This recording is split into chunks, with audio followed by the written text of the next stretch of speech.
Queridos irmãos e irmãs em Cristo, também todos os amigos que nos acompanham, sejam bem-vindos para mais uma transmissão do Instituto Vida para Todos, diretamente do auditório da Igreja em São Paulo. Nós estamos dentro do contexto do livro de Mateus e principalmente da parte final do capítulo 16 até o capítulo 28. Estamos tratando da crucificação e hoje nós vamos entrar na ressurreição e que isso tem a ver com a edificação da igreja, que é o encargo principal dessa segunda parte do Evangelho de Mateus. A mensagem 34 tem por título A Ressurreição de Cristo e a edificação da igreja. A leitura bíblica é Mateus 28, de 1 a 6, Efésios 4, de 7 até 12. E na semana passada eu não consegui fazer a conclusão com o relato sobre o sepultamento de Jesus. Mas antes de eu dar sequência, gostaria de ainda lembrar os irmãos sobre a importância do relato de João sobre a crucificação e os detalhes de suma importância que estão registrados em João capítulo 19. Primeiramente eu quero lembrar vocês de que João foi o único que descreveu que ele estava junto à cruz com algumas mulheres. Em outros evangelhos, em Mateus, Marcos ou Lucas, todos eles registram que haviam algumas mulheres que acompanhavam a crucificação de Jesus de longe. Mas no relato de João, é o único que diz que João estava junto à cruz. Isso está em João capítulo 19, versículos de 25 até 27. Ali diz o seguinte: E junto à cruz estavam a mãe de Jesus e a irmã dela, e Maria, mulher de Clopas, e Maria Madalena. Vendo Jesus sua mãe, e junto a ela o discípulo amado, disse: Mulher, eis aí teu filho. Depois disse ao discípulo: Eis aí tua mãe. Dessa hora em diante, o discípulo o tomou para casa. É realmente impressionante Jesus crucificado e agonizando ali os últimos momentos da vida humana dele, e ele ainda se lembrasse da necessidade da sua mãe. E segundo a tradição, a sua mãe estava viúva, José havia falecido. Então ele se preocupou com que a sua mãe tivesse assistência na sua velhice. Então ele falou ali ele não podia falar com as mãos, ele só podia falar com o gesto do seu rosto, do seu olhar, e só podia falar com quem estava bem perto. Então isso é uma prova de que João e essas mulheres estavam bem próximos à cruz do Senhor, tá? Então você vai dizer, então quem está certo? Os registros dos 3 outros evangelhos ou o registro do Evangelho de João? Claro que é o Evangelho de João, porque foi ele quem relatou e era ele que estava junto à cruz, certo? E era importância, irmãos, dizer dessa proximidade, porque nós vamos ainda falar do versículo 34, que diz o seguinte: Mas um dos soldados lhe abriu o lado com uma lança e logo saiu sangue e água. Irmãos, é impressionante que João tivesse feito esse relato tão específico a respeito da água, porque a grande maioria de nós daria muita atenção ao sangue e não à água, certo? Mesmo porque a água é um líquido transparente que parecia, não existir para quem está longe. Por isso, João, ele viu alguma coisa diferente, E para quem vê o sangue, consegue ver de muito longe. Mas para ver água, que é um líquido transparente, tinha de estar bem perto. Por isso, irmãos, esse é o segredo de nós como cristãos. Nós precisamos ser cristãos que sejam úteis a Deus, cristãos que servem a Deus, e para ser esses cristãos, irmãos, nós precisamos seguir o Senhor, seguir a palavra do Senhor de bem perto. Se nós ficamos como a multidão, seguindo a Jesus de longe, nunca iríamos enxergar a água. E era importante que esse soldado, que veio para quebrar as pernas de Jesus, para que pudesse morrer mais rapidamente e não ficar para o sábado, como ele fez com os 2 salteadores, mas Jesus já havia expirado. E não podendo quebrar as pernas de Jesus, ele então pegou uma lança e furou o seu lado, de cujo lado saiu sangue e água. Irmãos, isso é de uma extrema importância profética. Por quê? Porque do lado de Adão, quando Deus fez adormecer com um profundo sono, prefigurando exatamente a crucificação de Jesus, Deus tirou-lhe uma costela e edificou essa costela em uma mulher. Irmãos, isso tipifica que do lado de Jesus teria que sair alguma coisa, e dessa alguma coisa produziria a sua contraparte, a sua esposa, sua futura noiva, porque daí fluiria alguma coisa que pudesse produzir e ser edificado numa igreja, na mulher, Irmãos, graças ao Senhor, nós somos fruto disso que fluiu do lado de Jesus. A igreja foi gerada, por isso que fluiu do lado de Jesus sangue para a redenção, do homem, para perdão dos nossos pecados, para a justificação, a nossa justificação, para Deus poder nos gerar com a vida de Deus. Aí vem a função da água. A água tipifica, irmãos, a vida de Deus, que flui pelo Espírito de Deus. E assim a igreja foi gerada, e a igreja está sendo edificada por meio dessa água, que representa o Espírito e que flui para dar vida para a edificação da igreja. Então, isso é de muita importância, tanto é que parece que só João dava importância a isso, Então ele disse no versículo 35, aquele que isto viu, testificou, sendo verdadeiro o seu testemunho, e ele sabe que diz a verdade, para que também vós creiais. Quer dizer, essa palavra parece de alguém desesperado para mostrar que ele viu alguma coisa que os outros não viram, e ele quer testificar que isso é verdade. Vou ler de novo.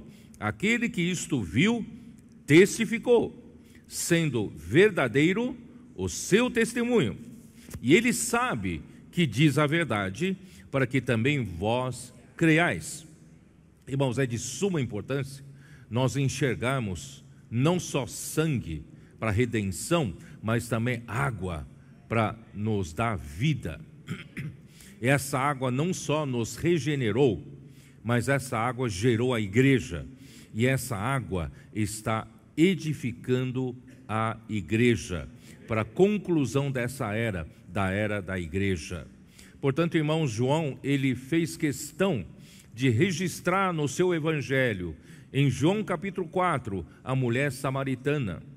Essa história da mulher samaritana não foi registrada nem em Mateus, nem em Lucas e tampouco em Marcos. Mas João fez questão de registrar, porque Jesus falava para a mulher samaritana: se você soubesse quem fala contigo, né, lhe pedirias água e ele te daria água viva. Aí então ele disse para a mulher, Jesus disse mais ainda para a mulher: quem beber desta água, de cujo poço você está tirando, quem beber desta água tornará a ter sede, mas quem beber da água que eu lhe der, será nele uma fonte a jorrar para a vida eterna. Irmãos, essa é a função da água que fluiu do lado de Jesus. Isso fez com que, irmãos, quando nós crescemos em Jesus, depois pela sua obra da morte e ressurreição, irmão, quando nós cremos em Jesus, nós recebemos essa água, recebemos em forma do Espírito, e essa água, irmãos, se tornou uma fonte dentro de nós, dentro de quem crê, e jorra para a vida eterna. E não, como se não bastasse, João registrou mais um evento no capítulo 7, de versículos 37 a 39. Ele disse, ele se levantou no último dia da festa dos judeus e exclamou: quem tem sede, venha a mim e beba, né? E vamos ver, se vocês, já que estamos aqui pertinho, né? Vamos lá, João 7, 37. No último dia, o grande dia da festa, levantou-se Jesus e exclamou: se alguém tem sede, venha a mim e beba. Quem crê em mim, como diz a Escritura, do seu interior fluirão rios de água viva. Isto ele disse com respeito ao Espírito que haviam de receber os que nele crescem, pois o Espírito até aquele momento não fora dado, porque Jesus não havia sido ainda glorificado. Quer dizer, aquela água que fluiu do lado de Jesus simbolizava quando Jesus morresse e ressuscitasse e fosse glorificado pelo Pai na ressurreição. Irmãos, ele se tornou o Espírito da verdade, o Espírito que dá vida. Vocês se lembram em João 14, quando Jesus estava de partida desse mundo, ele disse aos seus 11 discípulos, porque Judas havia saído do meio deles, e ele disse o seguinte, né? Eu rogarei ao Pai, e Ele vos dará o outro Consolador, né? Esse outro Consolador, o mundo não conhece, mas vocês conhecem, porque esse outro Consolador, né? Ele está com vocês. Esse outro Consolador é o próprio Jesus. Ele está com vocês, mas Ele estará em vocês. Quer dizer, depois do processo da morte e ressurreição, Ele se tornaria o Espírito e entraria nos discípulos. Aí então nunca mais sairá de quem crê. Aleluia.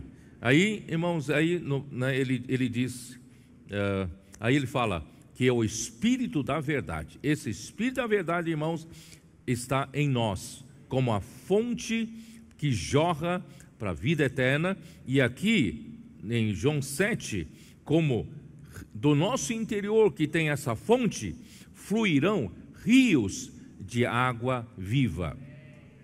Ter uma fonte dentro de nós, irmãos, é uma coisa, mas dessa fonte fluir de nós rios de água viva, você disponibiliza o que está em você para muitas outras pessoas beberem. É por isso, irmãos, nós temos que ir para as ruas. Nós temos que levar essa fonte, e principalmente essa fonte fluindo como rios. Esses rios precisam saciar a sede de muitas pessoas, não é? Por isso que nós saímos às ruas. Posso orar por você, pregamos o evangelho, fazemos comportagem, porque é importante deixar um livro nas mãos das pessoas, e nós pegamos os contatos, trazemos para a rede de cuidado, e nós passamos a cuidar dessas pessoas, e essas pessoas farão parte, né, como materiais de edificação da igreja. É isso que nós estamos fazendo. Nós não estamos trabalhando para nenhuma entidade religiosa.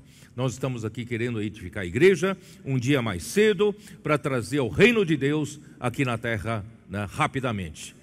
Então, irmãos, essa água que fluiu do lado de Jesus se tornou em uma fonte de água a jorrar para a vida eterna dentro de quem crê, e agora, mais ainda, essa fonte se torna rios que fluirão para saciar a sede de muitas pessoas.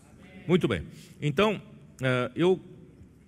antes, na oração, eu estava fazendo uma ilustração para os irmãos que estavam conosco agora. Eu disse: olha, vejam a importância da água. Irmãos, a água é um dos elementos principais, né, aqui na terra. Nada funciona sem água, certo? Imagina o seu corpo humano. Como você está de pé? Como você está vivo? Irmãos, é graças à água que está na sua corrente sanguínea. O seu sangue é composto principalmente de água, porque sem água, como veículo para levar os nutrientes do sangue, para levar oxigênio do sangue para todas as partes do corpo, irmãos, você não estaria vivo. Então, por isso que os médicos falam: bebam água, não é isso? Vamos beber água, vamos? Nunca fiquem desidratados. Vamos beber água. E a nossa corrente sanguínea é um veículo, porque contém água. A água é um veículo para levar o quê? Para levar nutriente e oxigênio para todas as células do seu corpo, para que as suas células continuem a ter energia para funcionar, não é? Você precisa de energia para funcionar. Você sabia que o corpo humano é uma máquina de combustão interna? Você sabia que os nutrientes mais oxigênio, e quando você se movimenta, você entra em atividade, né? Mistura o nutriente e oxigênio da combustão e forma calor e energia. Por isso, quando você faz exercício, você não fica tudo suado, não fica com calor, é por causa dessa combustão. Vocês entenderam? Você tem um combustível, você tem oxigênio e você tem a prática. Irmãos, o que é essa água? João 6,63. O Espírito é o que dá vida. A carne para nada aproveita. As palavras que eu vos tenho dito são Espírito e são vida. Então, essa água vem pela palavra. E essa palavra traz vida, e essa palavra é Espírito. E esse Espírito entrou em nós e continua operando em nós para continuarmos, irmãos, a executar trabalho. Então, se nós recebemos nutriente, se nós recebemos oxigênio e chega na célula, a célula está inativa. A célula não precisa, não está trabalhando. Irmão, aí vai acumulando esses nutrientes sem uso. Você sabe que isso causa doença? Por isso, precisamos praticar a palavra. Recebemos, irmãos, a palavra que eu estou me referindo é a palavra profética. Porque a palavra logos, nós temos aqui na Bíblia, aqui, ó. Isso aqui é a palavra logos. Essa palavra logos estabelece o fundamento para nós, estabelece os princípios.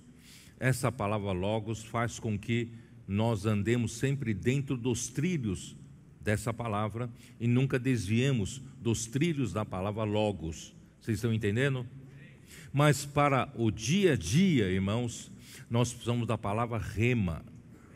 O Senhor precisa falar conosco o que Ele quer, realizar hoje.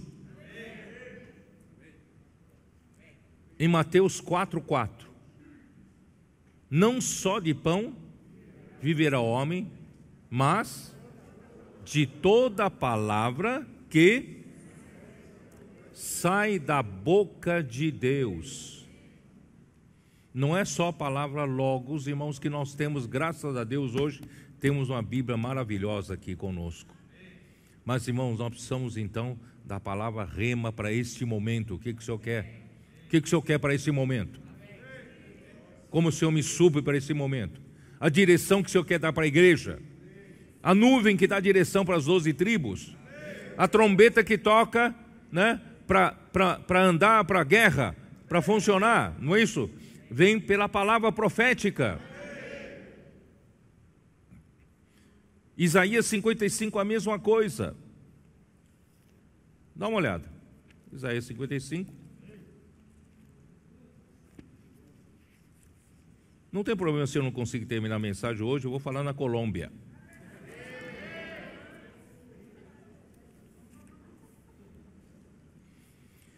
Versículo 10 diz assim: porque assim como descem a chuva e a neve dos céus, e para lá não tornam, sem que primeiro reguem a terra, e a fecundem, e a façam brotar, para dar semente ao semeador e pão ao que come. Não sei se vocês estão me entendendo. Aqui fala da chuva, fala da neve que fecunda a terra, né? Que reguem a terra e que façam brotar, façam dar semente ao que semeia e pão ao que come. Não sei se vocês entenderam. Essa chuva que eu estou me referindo e essa neve que estou me referindo, ela desce no tempo certo. Se essa chuva for constante em 365 dias ao ano, irmãos, nós não temos alimento para comer, não. Porque da terra não produz mais nada, porque só chuva, nós vamos viver debaixo d'água, né? E nenhuma lavoura vai dar, não é isso? Então a chuva é no tempo certo, o sol no tempo certo, não é isso? E vai ter alimento, vai ter pão, vai ter... Então, irmãos, não se refere, essa palavra, isso não se refere à palavra logos, que está aqui a todo tempo, 365 dias ao ano, mas se refere à palavra profética, à palavra rema. Por isso no versículo seguinte diz: assim será a palavra que sair da minha boca. Então, é a palavra que sair da boca, né, de Deus, em Mateus 4:4, é que faz o homem viver. E da mesma forma que a palavra que sair da minha boca não voltará para mim vazia. A palavra que Deus falar, ele espera o quê? Resultado. Ele espera fruto. Toda a palavra que sai da boca de Deus, irmãos, não é só para nosso conhecimento bíblico. Não é só para discussão teológica. A palavra que sai da boca de Deus tem que fazer a vontade de Deus. Tem que executar uma tarefa. Por isso você que recebe essa palavra, que traz nutriente, que traz oxigênio, você precisa executar. Se você apenas recebe e não opera, vai virar doença. Não faz combustão. Não faz combustão, né? Então, irmãos, a palavra que sair da minha boca não voltará para mim vazia, mas fará o que me apraz e prosperará naquilo para que a designei. Cada palavra Deus tem designado um fruto, um resultado, não é? Por isso, irmãos, vamos sair para pregar o evangelho. A palavra está falando isso para nós. Praticar comportagem. Segunda-feira haverá uma live para nós todos podemos também, irmãos, aprendemos a praticar comportagem por hora ou por oportunidade. Queremos ser ajudados pelos irmãos do Sul, irmão do Rio Grande do Sul, que está funcionando muito bem lá, reavivando as igrejas, restaurando casamentos, irmãos, trazendo alegria nas famílias. Irmãos, ali a vida da igreja só tem felicidade, né? Quem que não quer isso? Sabe que se houver uma igreja que insiste ainda a conservar aquelas coisas convencionais do passado, administra a igreja da maneira passada, as reuniões são do jeito tradicional e não saem para praticar tudo isso que o Senhor tem falado através da palavra profética, irmãos, essa vida da igreja virará água parada. Não acontece combustão, não tem a energia, e a igreja fica paralisada. E a vida da igreja se torna um enfado, não é? Enfadonho, não tem graça, tudo é a mesma coisa. 20 anos da vida da igreja, né? É a mesma coisa, não tem alegria. Irmãos, vamos mudar?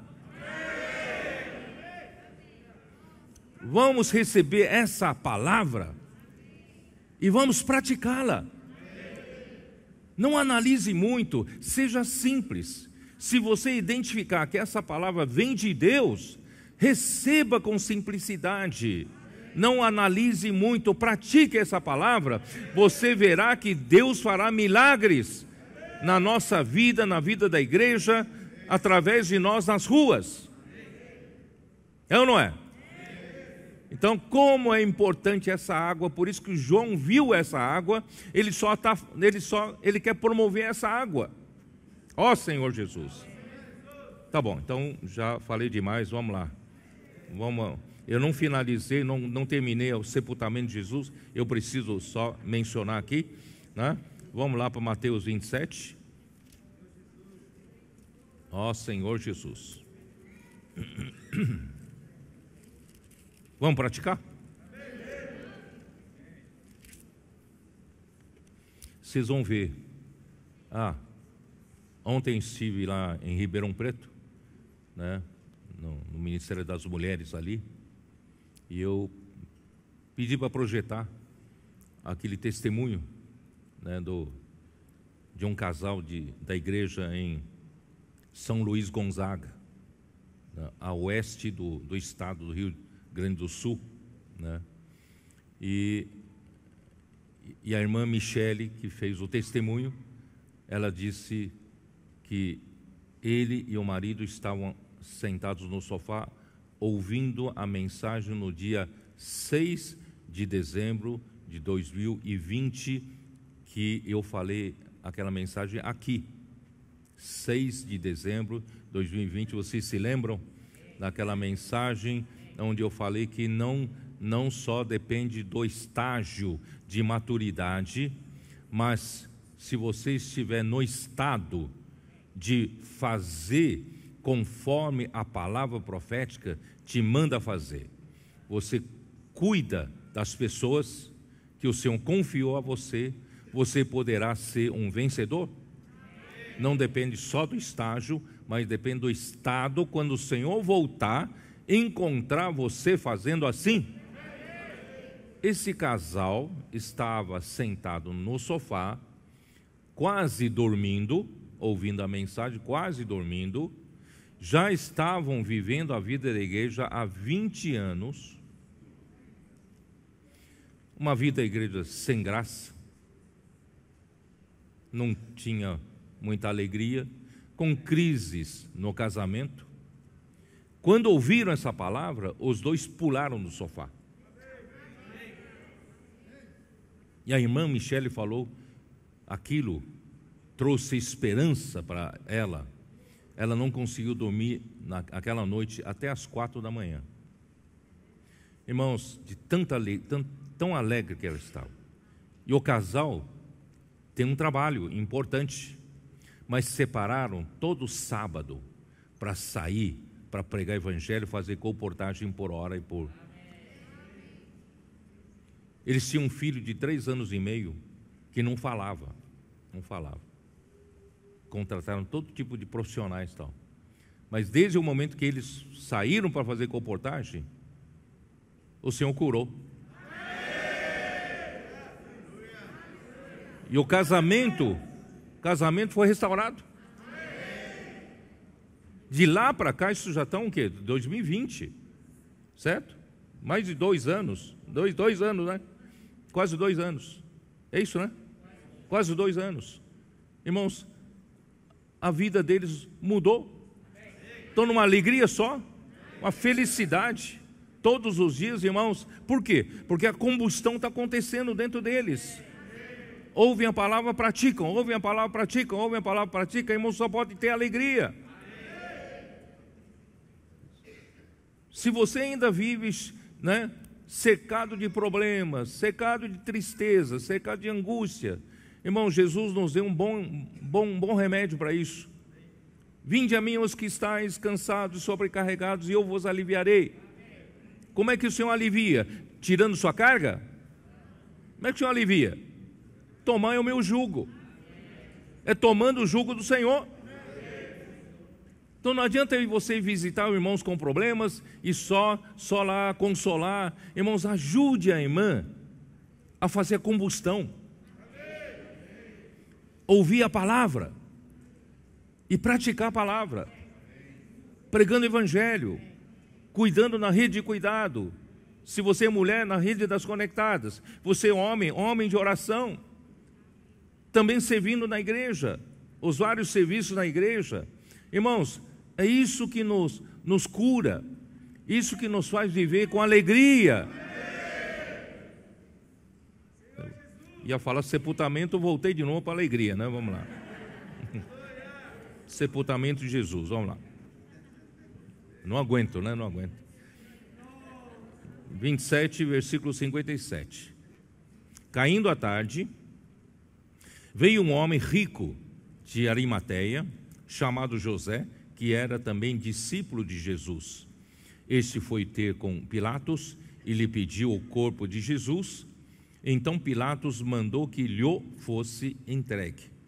E José, tomando o corpo, envolveu-o num pano limpo de linho e depositou no seu túmulo novo que fizera abrir na rocha, e rolando uma grande pedra para a entrada do sepulcro, e se retirou. Achando-se ali sentadas em frente da sepultura Maria Madalena e a outra Maria. Esse mesmo relato, irmãos, em João 19, vamos completar essa leitura com João 19. João 19, versículo de 38 em diante, diz o seguinte: Depois disto, José de Arimateia, que era discípulo de Jesus, ainda que ocultamente, pelo receio que tinha dos judeus, rogou a Pilatos que permitisse tirar o corpo de Jesus. Pilatos lhe o permitiu. Então foi José de Arimateia e retirou o corpo de Jesus. Aí introduz uma informação nova, versículo 39. E também Nicodemos, aquele que anteriormente viera ter com Jesus à noite, foi levando cerca de 100 libras de um composto de mirra e aloés. Tomaram, pois, o corpo de Jesus e o envolveram, quer dizer, os dois, José de Arimateia e Nicodemos, né?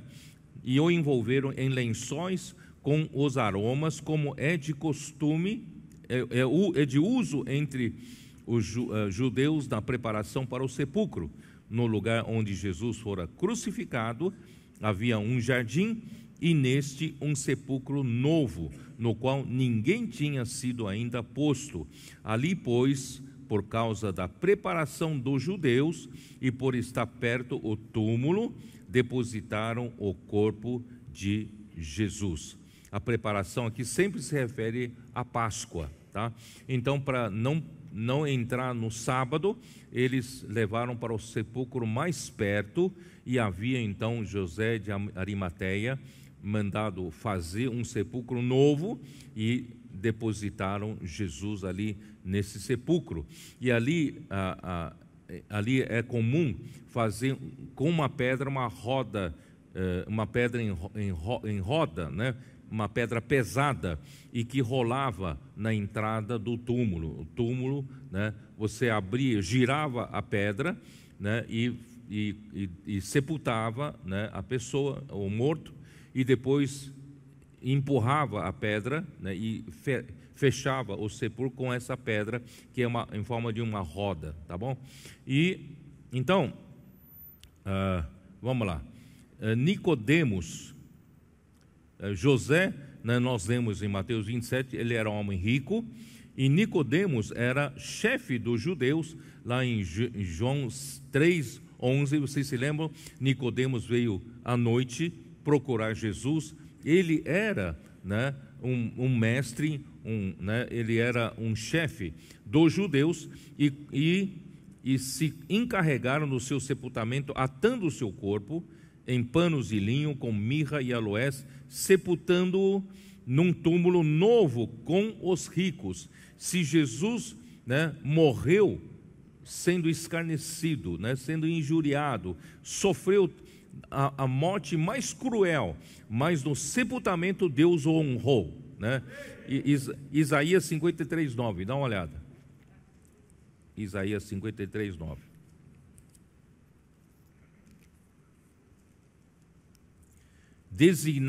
Designaram-lhe a sepultura com os perversos, mas com o rico esteve na sua morte, posto que nunca fez injustiça, nem dolo algum se achou em sua boca.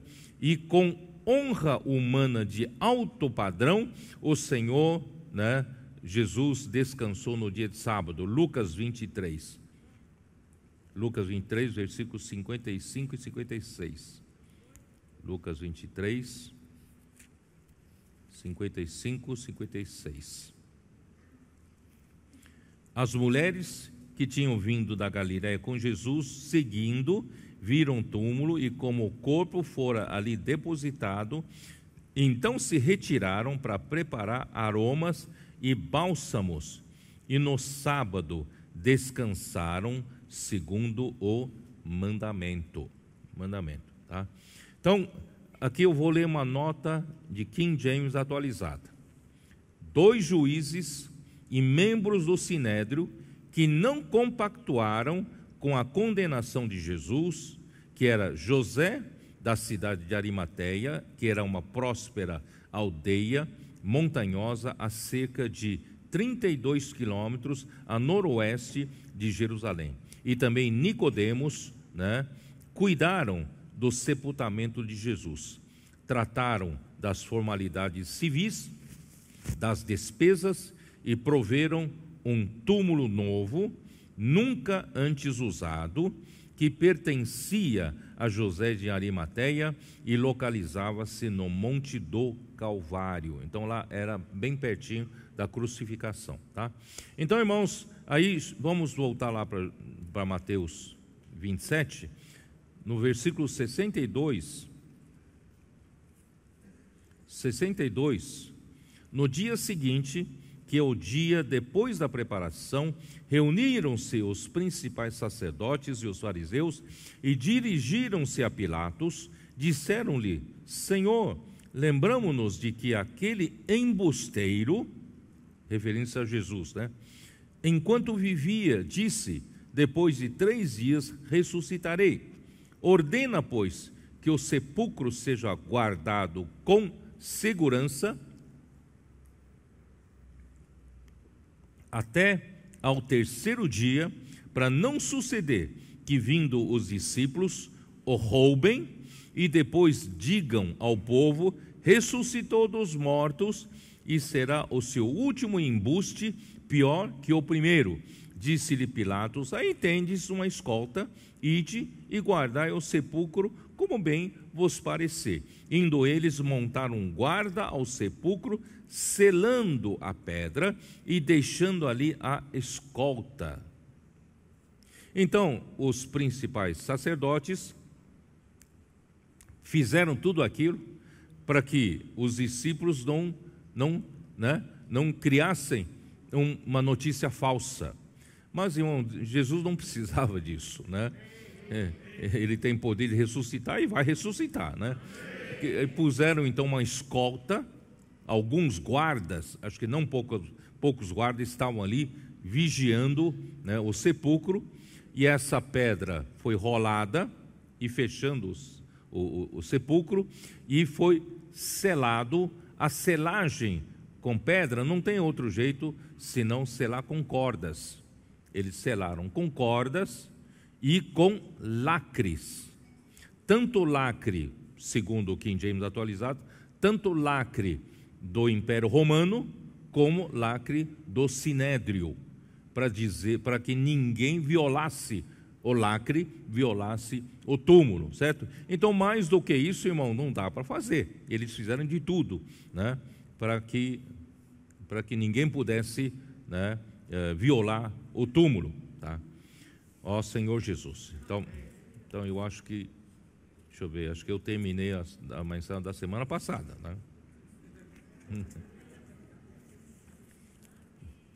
Jesus havia dito várias vezes que morreria, mas ao 3º dia ressuscitaria, não é isso? Falou várias vezes.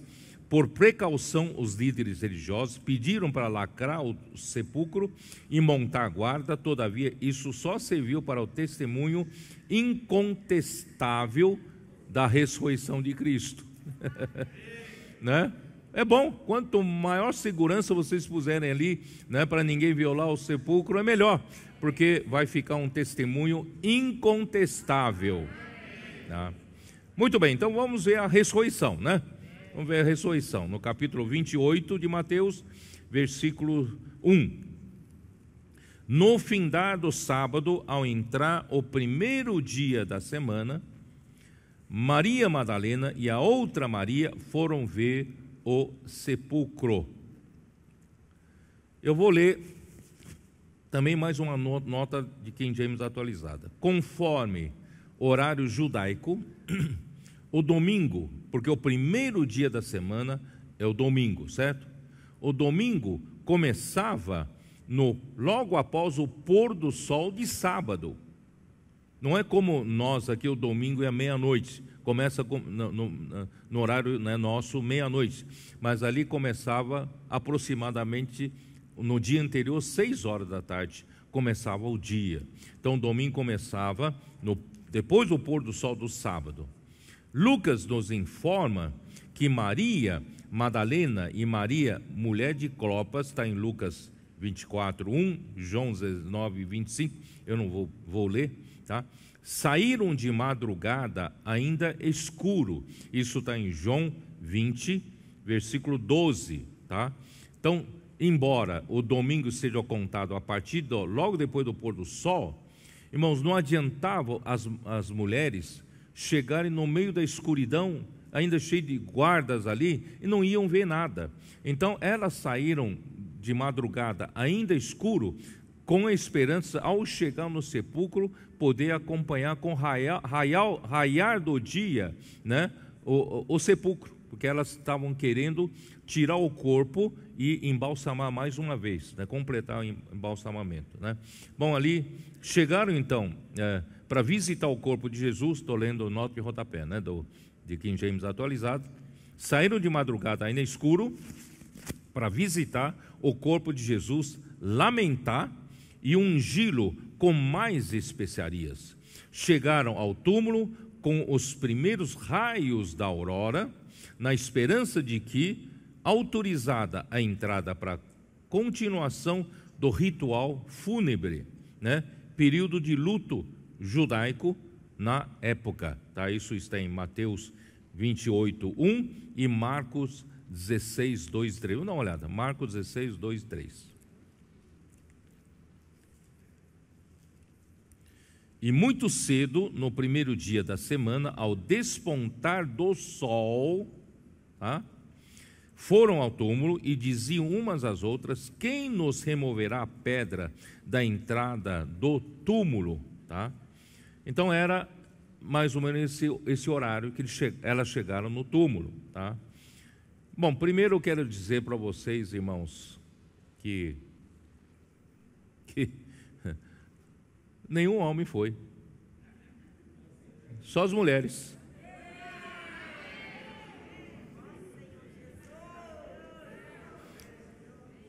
Deus criou o homem o homem, ele é muito objetivo, né? É muito objetivo. Por isso, irmãos, o homem foi encarregado de levar realmente uma tarefa e cumprir uma tarefa. Mas o homem não tem a sensibilidade que a mulher tem, né? O homem não tem essa fineza, né, que a mulher tem, essa emoção forte, né? O homem mente demais, né? Não é que minta, é a mente, né? A parte forte, né, é a sua mente, né? Então ele consegue fazer as coisas para Deus, mas precisa de auxiliadora. O homem precisa das mulheres. A igreja precisa das irmãs. Vocês, irmãs, complementam o que falta no homem, né? Isso é verdade nos lares, né? Um lar sem uma mulher do lar, irmãos, é uma bagunça. Mas um lar que tem uma mulher que cuida do lar é agradável para se viver, não é? Então ninguém se preocupou em levantar de madrugada, nenhum dos homens, para ir até o sepulcro ver onde estava, certo? Como estava lá, né? Para continuar o processo de embalsamar Jesus, o corpo de Jesus. Mas se bem que se Jesus prometeu que vai ressuscitar, não vai precisar embalsamar, não, né? Ó Senhor Jesus. Então, onde eu estou, hein? No registro de Lucas também diz: mas no primeiro dia da semana, alta madrugada, foram elas ao túmulo, 24:1, né, Lucas, levando os aromas que haviam preparado. Elas haviam preparado os aromas para continuar a, né, embalsamar o corpo de Jesus. E Lucas 8, vocês se lembram quem era Maria Madalena? Maria Madalena está presente em todos os relatos, né? Em João, dá uma olhada em João 8, Lucas 8, perdão. Lucas 8. Dá uma olhada. Quem é essa Maria, hein? Versículo 1. Aconteceu depois disto que andava Jesus de cidade em cidade e de aldeia em aldeia, pregando e anunciando o evangelho do reino de Deus, e os 12 iam com ele. E também algumas mulheres que haviam sido curadas de espíritos malignos e de enfermidades. Quem são? Quem eram essas mulheres? Maria, chamada Madalena, da qual saíram 7 demônios. Olha só. E Joana, mulher de Cusa, procurador de Herodes, esposa de um procurador, um político, certo? E Susana, e muitas outras, as quais lhe prestavam assistência com seus bens. Irmãos, eu também já semana passada, eu falei para vocês que quando Jesus estava sendo crucificado, haviam essas mulheres, que subiram com Jesus da Galileia para Jerusalém. Essas mulheres serviam a Jesus na Galileia e elas sabiam que era a última semana da vida de Jesus, indo para Jerusalém para morrer. Então elas largaram tudo lá na Galileia, as coisas delas, e seguiram Jesus e os 12 discípulos para servirem a Jesus. Irmãos, a igreja precisa do serviço, das mulheres. A palavra profética precisa do serviço. Se não houver serviço, não há como ministrar a palavra. Quem cuidava dos detalhes da vida de Jesus? Eram essas mulheres. Quem se preocupava com as refeições de Jesus? Eram essas mulheres. Quem se preocupava com a pousada de Jesus? Eram essas mulheres. Vocês entenderam? Então, sem o serviço, sem o ministério dos serviços, não há ministério da palavra. E não há sem o ministério do serviço. E se não houver ministério das ofertas de riquezas materiais, como essas mulheres providenciavam com seus bens, vocês estão me entendendo? Essas mulheres providenciavam, serviam o Senhor com seus bens. Jesus ia comer do quê? Não é? Como, Então, elas providenciavam tudo. Então, quero dar importância, irmãos, para, claro, não só as mulheres, mas todos os irmãos que servem. Como é importante o serviço. Sem serviço, irmãos, não teria essa palavra. Não teria a iluminação, preparação, o som, não é isso?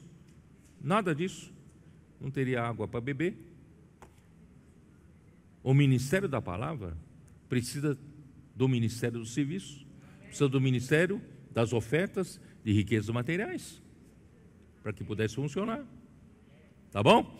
Então, graças ao Senhor, graças ao Senhor por essas mulheres. E ainda mais, irmão, graças ao Senhor pela sensibilidade dessas mulheres, tá? Ainda vou falar mais. Aqui na visita ao túmulo, Mateus registra, a presença da Maria Madalena e a outra Maria. A Bíblia de Jerusalém diz que essa outra Maria é a Maria de Tiago. E a Maria de Tiago, segundo a versão Restauração, seria a mãe de Tiago e José, que seria a mãe de Jesus, tá? E alguns discordam, então para mim não importa, são essas mulheres que seguiram a Jesus, e certamente a Maria Madalena estava em todas essas ocasiões, e a Maria, mãe de Jesus, estava na maioria dessas ocasiões, tá? No registro de Marcos, Marcos 16:1, dá uma olhada.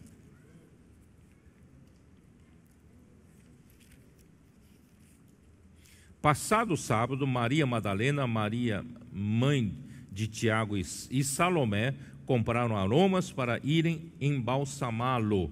Então, essa Maria, mãe de Tiago, seria a mãe de Jesus, e Salomé seria esposa de Zebedeu, mãe de Tiago e João, Zebedeu, compraram especiarias aromáticas para irem embalsamá-los. Tá bom. Então vamos seguir a sequência de Mateus 28. Vamos lá.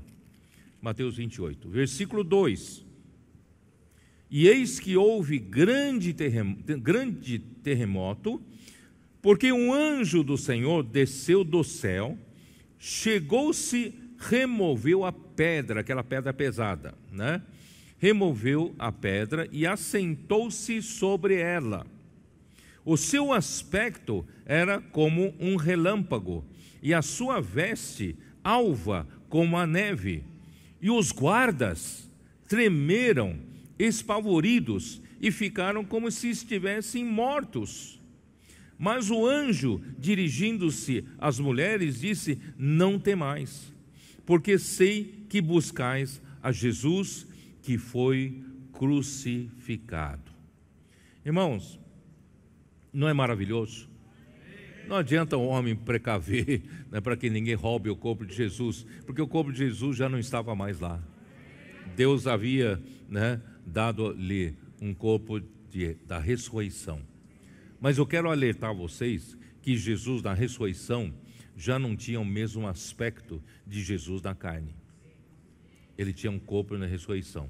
Por isso que nenhum dos discípulos, nem Maria, nem as Marias, iriam reconhecê-lo, tá? Isso que eu quero alertar vocês, tá? Muito bom. Então, vamos lá. Onde eu estou aqui? Senhor Jesus. Lembrando então, irmãos, que Pilatos mandou uma escolta para guardar o túmulo, selando, né, o túmulo com a pedra. Os guardas viram então o anjo com aspecto de relâmpago e veste alva como a neve, tremeram espavoridos, e o anjo removeu a pedra, que deveria ser uma grande e pesada pedra em forma de roda, que não seria possível ser removida por uma ou poucas pessoas, né? Então, a ressurreição. Houve um grande terremoto, que significa, qual o significado disso? Significa que Jesus rompeu os grilhões da morte, porquanto não foi possível fosse Jesus retido por ela, pela morte, pois Deus o ressuscitou. Isso está em Atos 2, abra sua Bíblia, em Atos 2. Esse terremoto significa, irmãos, Jesus rompeu, né, as portas do Hades, né? Rompeu, né, e a morte não conseguiu segurá-lo, né? Capítulo 2 de Atos, versículo 24, que diz o quê? Ó Senhor Jesus, ao qual, porém, Deus ressuscitou, rompendo os grilhões da morte, porquanto não era possível fosse ele retido por ela. Versículo 31, prevendo isto, referiu-se à ressurreição de Cristo, que nem foi deixado na morte, nem o seu corpo experimentou corrupção. A este Jesus Deus ressuscitou, do que todos nós somos testemunhas. Os discípulos todos eram testemunhas da sua ressurreição. E Cristo, irmãos, ele é o primogênito dentre os mortos, está em Colossenses 1,18. Dá uma olhada. Colossenses 1,18 afirma: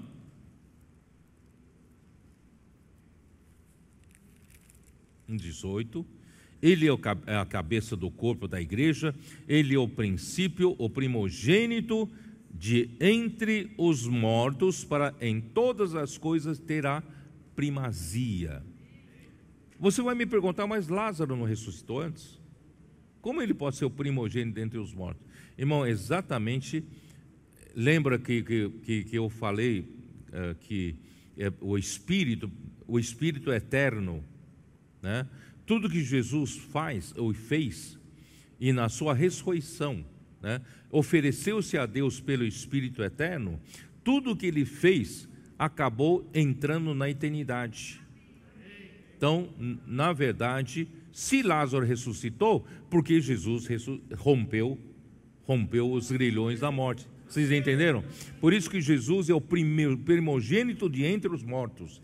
Se ele não tivesse ressuscitado, ninguém mais teria ressuscitado, porque ele é quem abriu, né, as portas, tá? Então, pelo Espírito eterno, tá? Ele se ofereceu a Deus. Então, vamos lá. E ele foi o primeiro a ressuscitar de entre os mortos, né? Em 1 Coríntios 15, 20, dá uma olhada. 1 Coríntios 15, 20.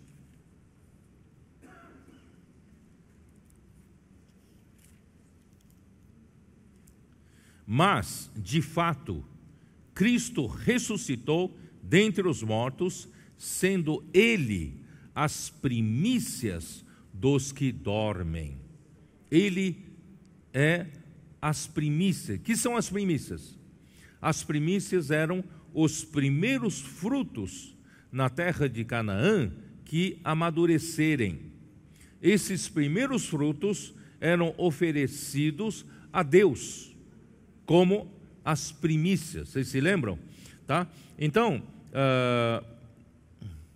Cristo, como as primícias da ressurreição, é tipificado como o molho dos primeiros frutos que ressuscitaram na ressurreição do Senhor. Você vai perguntar, quem são eles que ressuscitaram na ressurreição do Senhor? Né? Está em Mateus 27. Eu acredito que alguns irmãos leram, quando eu li esse versículo, e não entenderam, né? Mateus 27, dá uma olhada no 52, 53. Vocês se lembram desse versículo? Eu li, mas não expliquei, né? Abriram-se quando Jesus expirou, lembra? Quando Jesus expirou, o véu do templo se rasgou de cima a baixo e aconteceu isso, tá? 52. Abriram-se os sepulcros e muitos corpos de santos que dormiam ressuscitaram e saíram dos sepulcros depois da ressurreição de Jesus. Vocês entenderam? Quando Jesus expirou, né, aconteceu isso. Mas eles só saíram depois da ressurreição de Jesus, porque Jesus abriu essa porta, tá? Então esses aqui, ó. Então vou ler para vocês aqui. Então, esses são alguns santos mortos do Velho Testamento, do Antigo Testamento, que ressuscitaram na ressurreição do Senhor como o molho das primícias de oferta para Deus, tá? Isso está em Levítico 23, dá uma olhada, Levítico 23. Levítico 23, versículo 10. Fala aos filhos de Israel e dize-lhes: quando entrardes na terra que vos dou e regardes a sua messe, então trareis um molho das primícias da vossa messe ao sacerdote. E este moverá o molho, quer dizer, pegará o molho dos primeiros frutos, né? E moverá diante do Senhor, tá? Esse mover, irmãos, significa a ressurreição. O corpo estava inerte, mas agora o corpo se move, tá? Então ele moverá o molho das primícias, tá? Então, que é esse molho, né?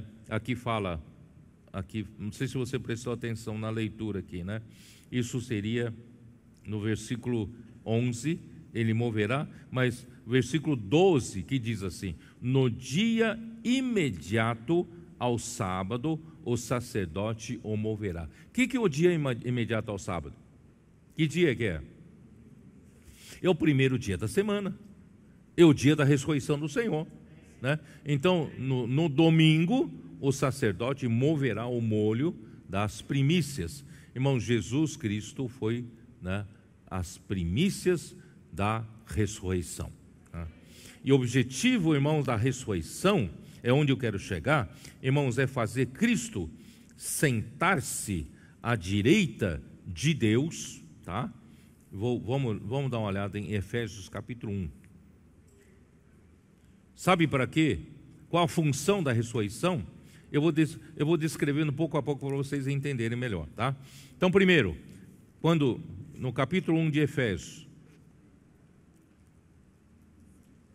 versículo 20, né?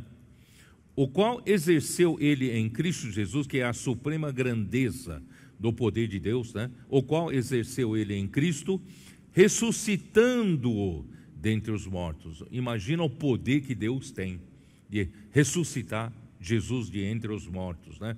E fazendo, o objetivo de ressuscitar Jesus, irmãos, já é fazê-lo assentar, aonde?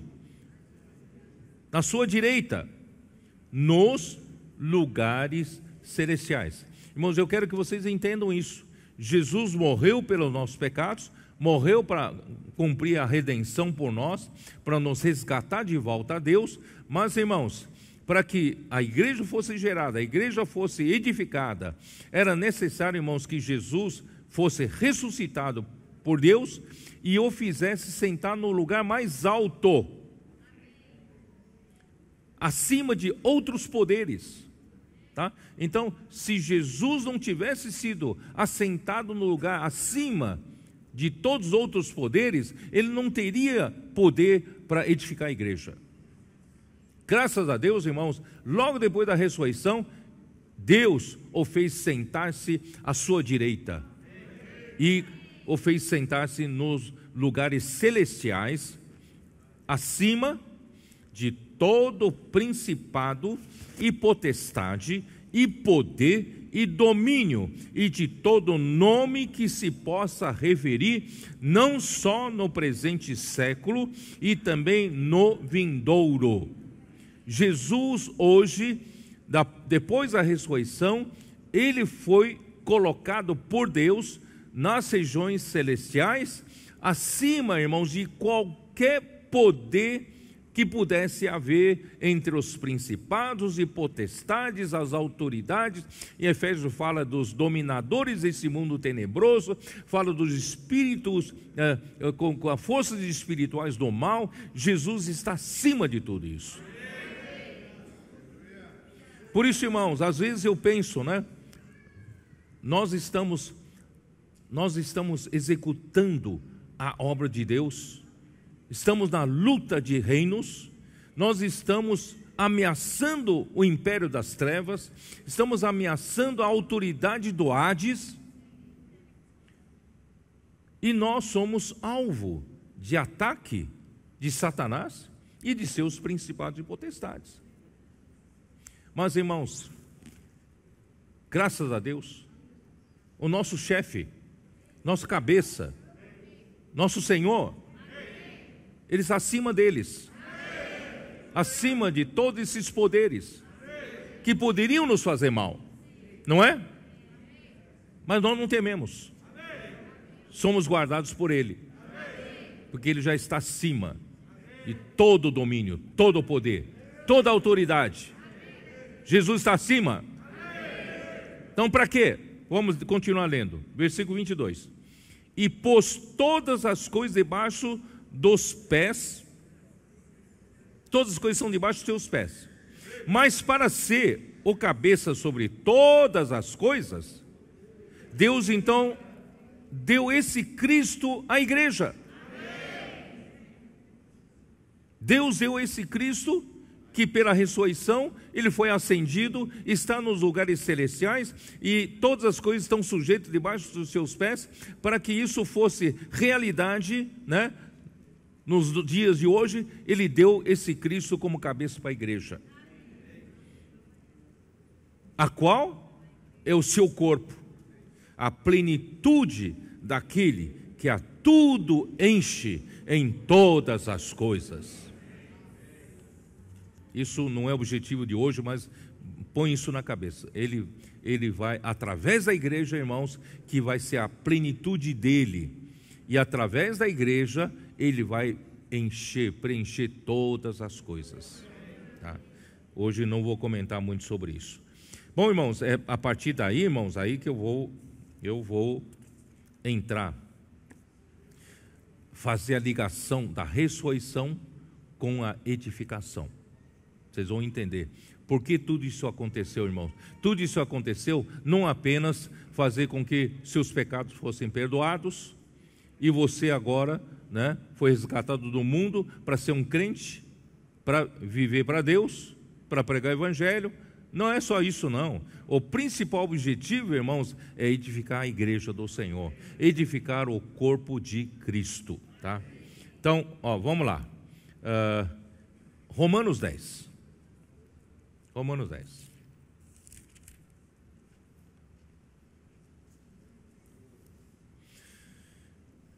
Versículo 6.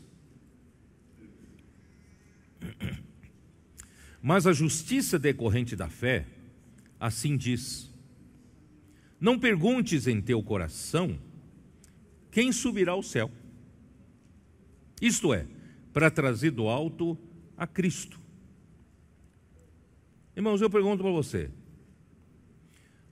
mesmo que você tenha conhecido o plano de Deus, e que o homem, para sua salvação, precisava que Cristo viesse aqui na terra, através da encarnação, ele pudesse viver aqui na terra como homem, e sofresse, e fosse crucificado, fosse morto, para redenção dos nossos pecados, ele ressuscitasse, não é isso? Para edificar a sua igreja. Mesmo que eu soubesse tudo isso, quem tem o poder de trazer Cristo lá do alto? Mesmo que você quisesse, você conseguiria trazer Cristo lá do alto? Quem vai lá para cima e trazer lá do alto? Se Deus não voluntariamente quisesse assim, irmão, nós não teríamos tudo isso. Deus que quis assim. E quem tem o poder de fazer isso? É Deus. Por isso, irmãos, o que nós não precisamos ser capazes. É isso que eu quero entender. Os cristãos têm que entender que a capacidade não tem que ser dele. A capacidade é de Deus.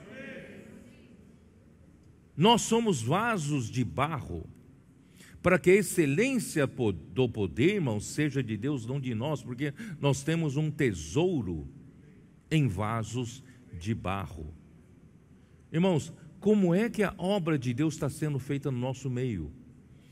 Não é por nós diretamente, não é pelo poder nosso, é pelo poder de Deus.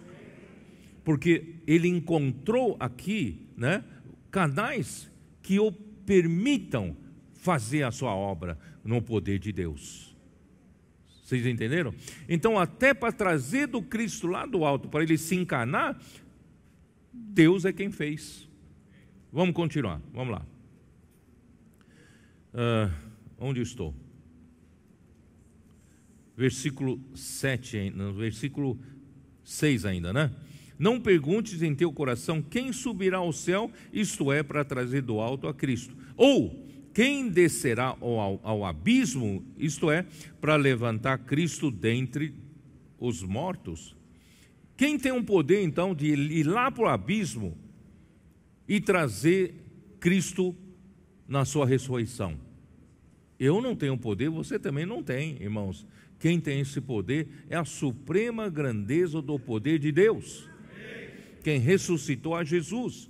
Por isso, irmão, que cabe a nós fazermos, irmãos? Se a gente não pode fazer nada disso, o que cabe a nós fazermos, irmãos, é crer. É crer. A palavra chega, creia. Seja simples e creia. O poder não é seu, o poder está na palavra. O poder é de Deus. Não sei se vocês me entenderam, né? Essa é a palavra da fé que nós pregamos. O poderoso não tem que ser nós. Poderoso é Deus. Vamos lá. Porém, que se diz? A palavra está perto de ti, na tua boca, no teu coração. Irmãos, é tão simples. Você não precisa ter um poder para trazer Cristo através da encarnação vir ser um homem para te salvar. Você também não precisa ter poder de ir lá para o abismo desesperado que Cristo morreu. E você não tem poder de ir lá para o abismo trazer Cristo na ressurreição. Você não tem poder, mas Deus tem. Então, o que cabe a você, irmãos? Essa palavra da fé está perto de você. Essa palavra está na tua boca e no teu coração. Isto é, a palavra da fé que pregamos. Irmão, nós vamos às ruas pregar essa palavra da fé. Quando as pessoas creem, irmãos, poder acontece. Milagre acontece. Ó Senhor Jesus. Porque se com a tua boca confessares a Jesus como Senhor, em teu coração creres que Deus o ressuscitou dentre os mortos, será salvo. Porque com o coração se crê para a justiça e com a boca se confessa a respeito da salvação, porquanto a Escritura diz: todo aquele que nele crê não será confundido, pois não haverá, né? Ó Senhor, não há, como é que é? Não há distinção entre judeu e grego, e uma vez que o mesmo é o Senhor de todos, rico para com todos os que o invocam. Porque todo aquele que invocar o nome do Senhor será salvo. Irmãos, nós não temos poder, não temos capacidade de fazer nada para a obra de Deus, né? Não podemos fazer nada. Mas o que podemos fazer, irmãos, é invocar o nome do Senhor.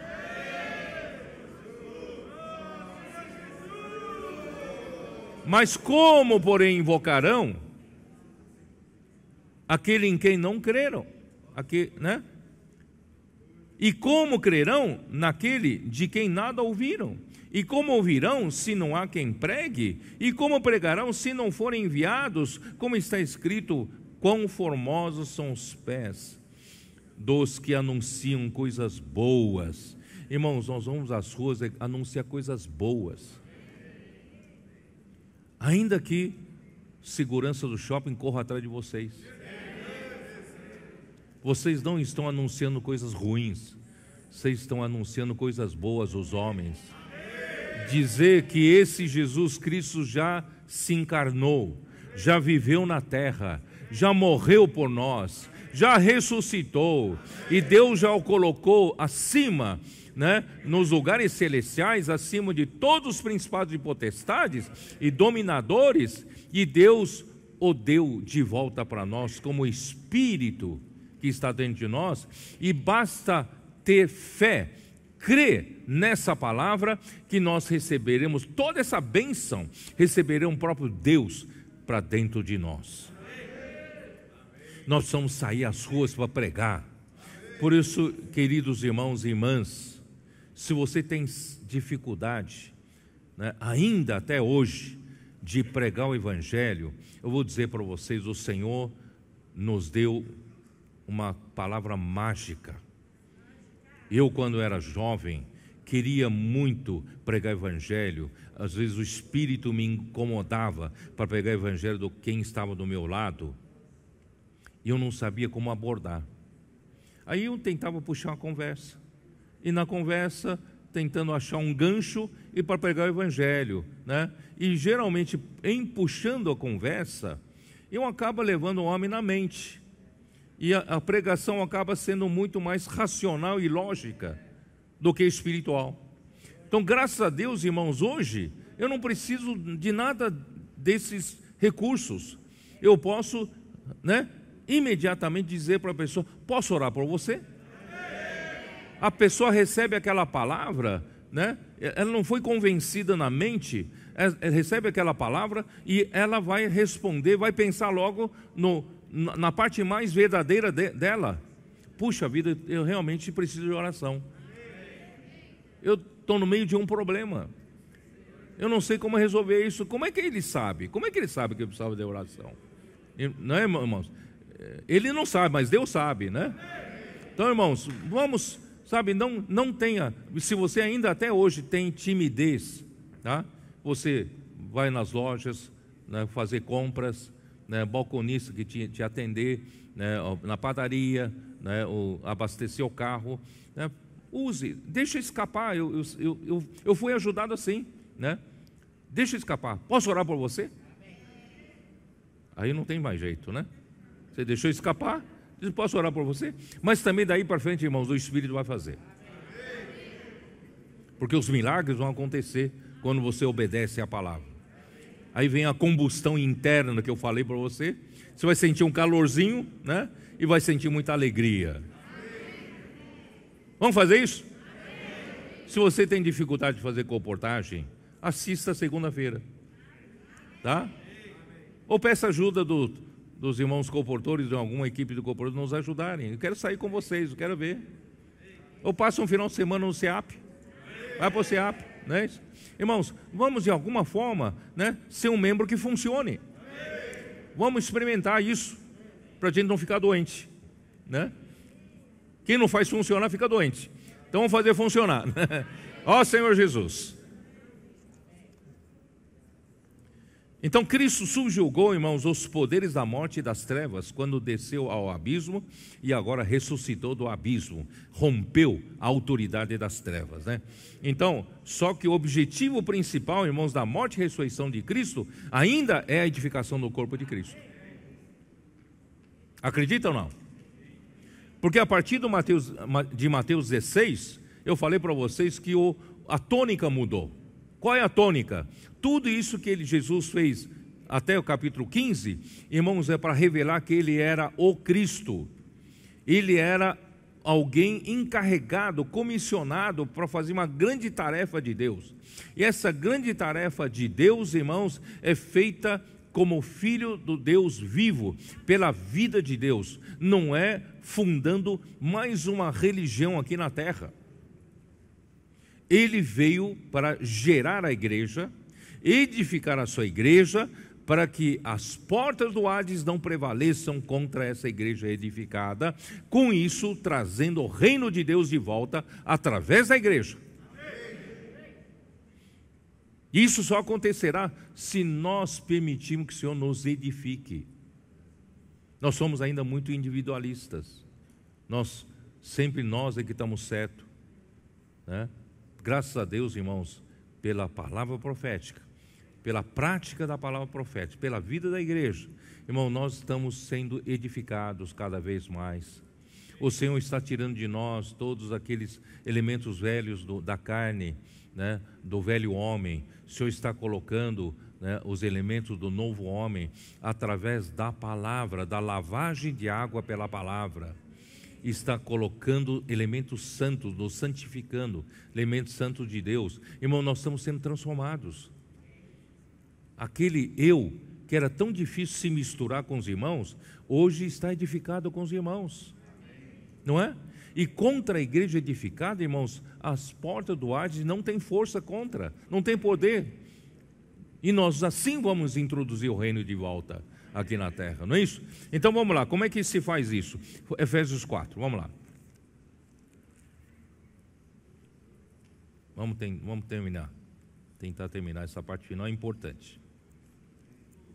Ó Senhor Jesus. Efésios 4. Como é que isso vai funcionar? Versículo 7. E a graça foi concedida a cada um de nós segundo a proporção do dom de Cristo. Irmãos, como é que se edifica a igreja? Põe na tua mente que você é um membro do corpo de Cristo. Irmãos, quando o Senhor começou a me incumbir e tomar essa responsabilidade e dar direção para as igrejas, eu falei para o Senhor: Senhor, eu não tenho nenhuma capacidade para isso. Não tenho nenhuma capacidade. Como é que vou tomar a responsabilidade de conduzir o povo de Deus? É muito complexo, isso é muito complicado, né? Isso, né, é como se fosse um presidente de uma empresa grande, né, para levar, tem que pensar em tantas coisas e tal. Irmãos, o Senhor falou para mim: você não precisa pensar assim, dessa forma não.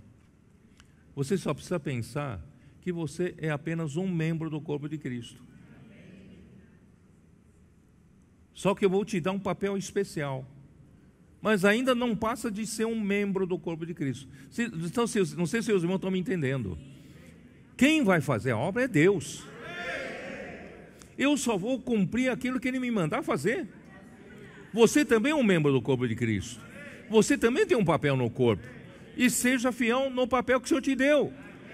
Eu vou ser fiel no papel que o Senhor me deu, você sendo fiel no papel que o Senhor te deu, e cada um fizer assim, nós vamos edificar a igreja. Então eu não devo pensar de mim além do que convém. Eu sou um membro que o Senhor me deu um papel, né, eu vou ser fiel a esse papel. Então o Senhor, para isso, Ele concede graça a cada um segundo a proporção do dom de Cristo. Irmãos, em Romanos 12, 6, dá uma olhadinha, você vai voltar para esse texto aqui, tá? Só dá uma olhadinha rápida. Romanos 12, 6, ali diz assim: tendo, porém, diferentes dons, segundo a graça que nos foi dada. Pronto, agora pode voltar para Efésios 4. O dom é dado segundo a graça. O que é graça? Irmãos, a graça equivale à vida eterna, à vida de Deus, à vida divina. Irmãos, um dia nós cremos em Jesus, nós nascemos de novo. Não nascemos de novo? Nós nascemos de novo com uma nova vida. E essa nova vida é a vida de Deus. Por isso que João capítulo 1, versículo 12 diz: a todo aquele que o recebeu, não é isso? Os que o receberam, deu-lhes o direito de serem feitos filhos de Deus, a saber, aos que crerem em seu nome. Então, no dia em que nós cremos em Deus, nós recebemos a vida de Deus e nós nos tornamos filhos de Deus. Tá certo? E essa vida de Deus, a vida de Deus, nos fez um membro do corpo de Cristo. E como cada membro de um corpo precisa ter um dom, precisa ter habilidade, né, para funcionar. Se cada um de nós, né, é um membro do corpo de Cristo, então nós, como membro, onde o Senhor nos colocar, como esse membro, nós temos que ter dom para poder funcionar como esse membro. Não sei se vocês entenderam. Então, a vida que Deus nos deu no dia em que nós nascemos de novo, e essa vida já veio com dom. Essa vida já veio com uma habilidade. A primeira habilidade que você ganhou é invocar o Senhor. Você quando vivia no mundo não invocava. Mas quando você recebeu a vida de Deus, a primeira habilidade que você ganhou é invocar o nome do Senhor. E a segunda habilidade é a função que o Senhor te deu no corpo. Tá? Vocês entenderam? Só que em Efésios 4, versículo 7, aí é o contrário. Não sei se vocês entenderam, tá? Então, a habilidade de funcionar como membro do corpo de Cristo veio pela vida de Deus na regeneração. Mas se você faz esse dom funcionar, a sua função, não é isso? Você exercer a sua função, como eu disse, você está fazendo o quê? Fazendo a combustão. Você está operando, você está funcionando no corpo. E quanto mais funciona, o seu membro vai se desenvolver mais, é ou não é? E quanto mais o seu membro se desenvolver, mais vida você vai precisar ter. Então o corpo vai mandar mais vida para você. A graça vai vir mais para você. Então, de um lado, o dom, a habilidade de funcionar como membro vem pela vida. Mas se você faz esse dom se desenvolver, e a vida vai suprir você conforme a dimensão do membro. Se o membro ficar desenvolvido, o corpo é obrigado a mandar mais sangue, é ou não é? Então, quanto mais você faz exercício, por isso que, irmãos, vocês estão fazendo exercício de manhã, ou à tarde, eu não sei, né? Pelo menos uma caminhada, certo? Mantenha o corpo, né, físico exercitado. Então, irmãos, isso quer dizer o quê? Quanto mais você exercita, mais o membro fica desenvolvido. Quanto mais o membro é desenvolvido, mais sangue vai precisar, não é? Então, mais graça vem. Aleluia. Amém. Tá. Então, vamos lá. Vamos para o outro versículo. Por isso diz: quando ele subiu às alturas, levou cativo o cativeiro e concedeu dons aos homens. Ora, que quer dizer que subiu, senão que também havia descido até as regiões inferiores da terra? Então você vai me perguntar, mas por que você está usando Efésios 4, que fala da edificação da igreja? Que isso tem a ver com a morte e ressurreição de Cristo? Tem tudo a ver. Esses dois versículos mostram, né? Então, através da morte de Cristo, irmãos, né? Quando Cristo morreu, ele desceu às regiões inferiores da terra. Tá? Efésios 4:9 aqui, né? Ele foi até o Hades. O Hades está debaixo da terra. Após a sua morte, lugar onde as almas e espíritos dos mortos são mantidos. Efésios 2:27, Atos 2:27, dá uma olhada. Eu já li, né? Atos 2:27, como diz: porque não deixarás a minha alma na morte. Essa palavra morte é Hades, Hades, o original é Hades. Não deixará a minha alma no Hades, nem permitirá que o teu santo veja a corrupção. Quer dizer, Jesus, quando morreu, ele foi, o seu espírito humano, a sua alma humana foram para o Hades, tá? Então todo, por isso aqui fala profundezas da terra. Então está debaixo da terra. Agora não me pergunte mais do que isso. Não sei onde está, tá?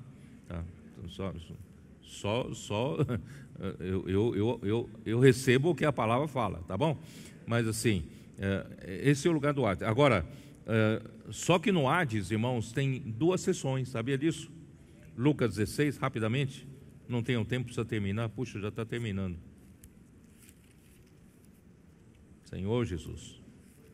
Lucas 16.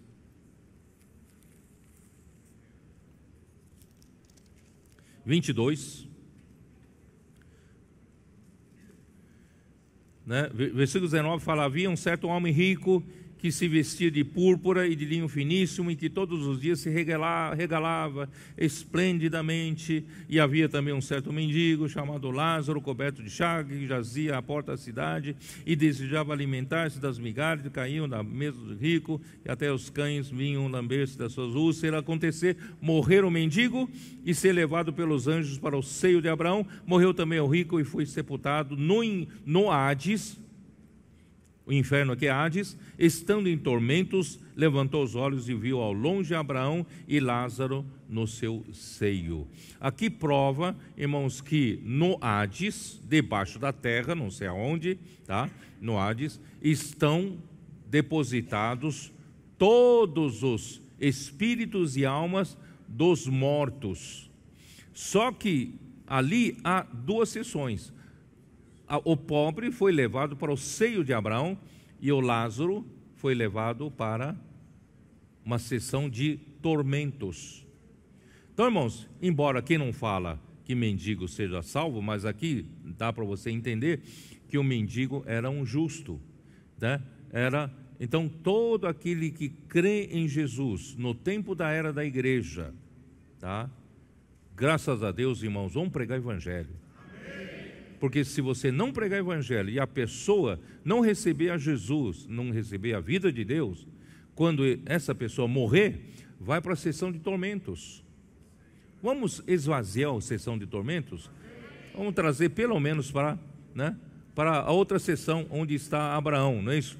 Então, irmãos, se um que crê em Jesus morrer, o seu espírito e sua alma vai para essa sessão, mas ainda é no Hades. Vocês entenderam? Todas essas 2 sessões estão no Hades, tá? Bom, então eu não tenho mais tempo do que isso, meu tempo está acabando.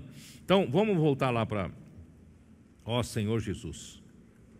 Efésios, né?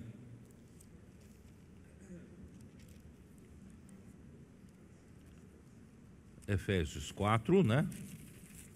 Ó Senhor Jesus. Bom, vou tentar terminar rápido, que não consegui explicar, vou detalhar lá na Colômbia, então, né? Ó Senhor Jesus. Vamos lá, Efésios 4. Efésios 4. Mas acho fantástica essa revelação, fantástica. Essa revelação é fantástica. Aquele que... Bom, aí, o que acontece? Jesus, ele desceu até o Hades. Desceu até o Hades. Sexta-feira, no final do dia judaico. Aí no primeiro dia da semana, ele saiu do Hades. E a morte não conseguiu retê-lo. Ele saiu do Hades, ele rompeu a porta do Hades. Ele abriu essa porta. Então ele é o primogênito de entre os mortos. Ele abriu essa porta de volta, porque todo homem que morre nunca saiu do Hades. Vai para o Hades e não sai. Mas Jesus foi o primeiro a sair, tá? Então, ele ao sair, olha só, aqui, quando ele subiu às alturas, ele levou cativo o cativeiro. E quem é o cativeiro aqui, irmãos? Quem é o cativeiro? Somos nós.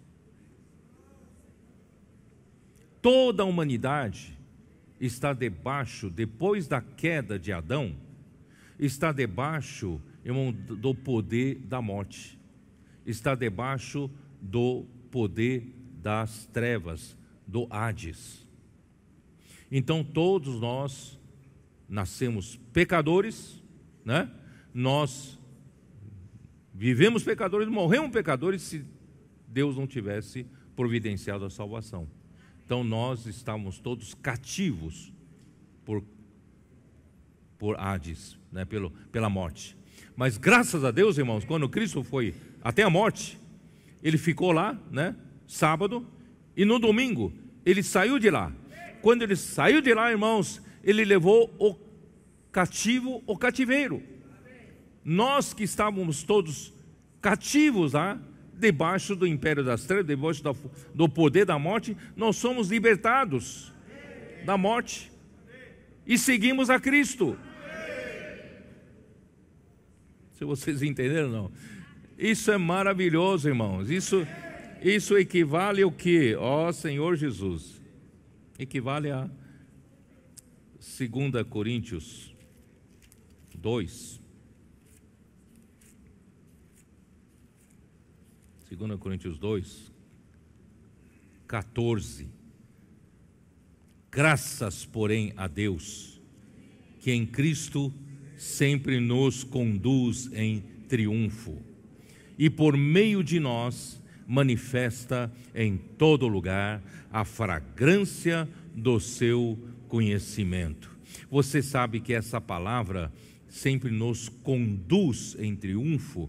Essa palavra grega, ela é usada, irmãos, quando um general romano fazia grandes conquistas na sua guerra e levava o cativo, né? Levando todo o cativo, né? Todo o povo derrotado como o seu cativeiro. Ele tomou o cativeiro, né?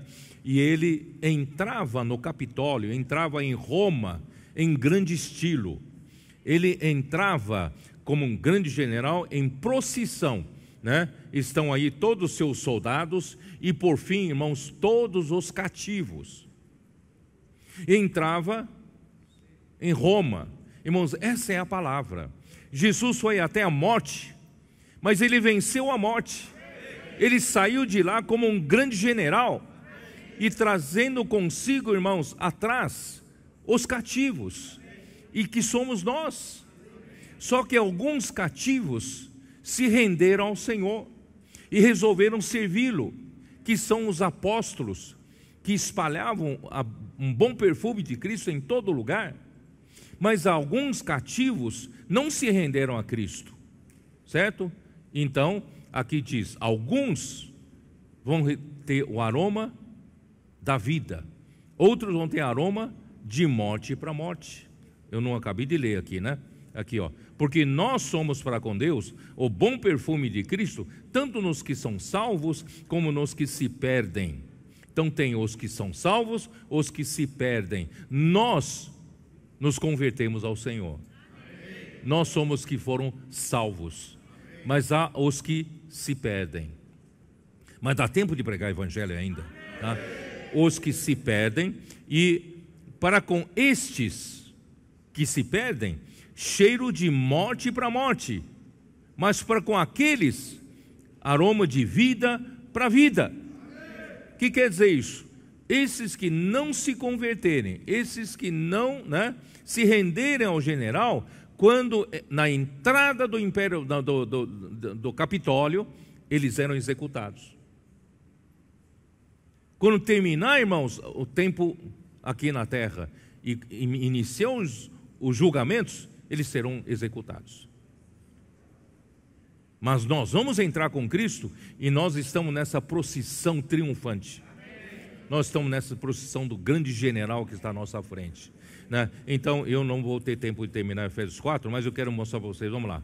Efésios 4, só vou apontar aqui, ó, né? Efésios 4, e tudo isso, irmãos, aqui diz assim, ele subiu às alturas, levou cativo o cativeiro e concedeu dons aos homens. Esses dons, irmãos, já não são mais habilidade de cada membro para funcionar. Esses dons são homens que Deus deu de presente para a igreja poder ser edificada. Esses homens que Deus deu como dons, como presente, são o que está no versículo 11, são os apóstolos, profetas, evangelistas, pastores, mestres, né? Que eles são o quê? São para aperfeiçoar todos os membros do corpo de Cristo para poder funcionar para a obra do ministério. E qual é a obra do ministério? Qual é o papel principal de Cristo? É a edificação do corpo de Cristo.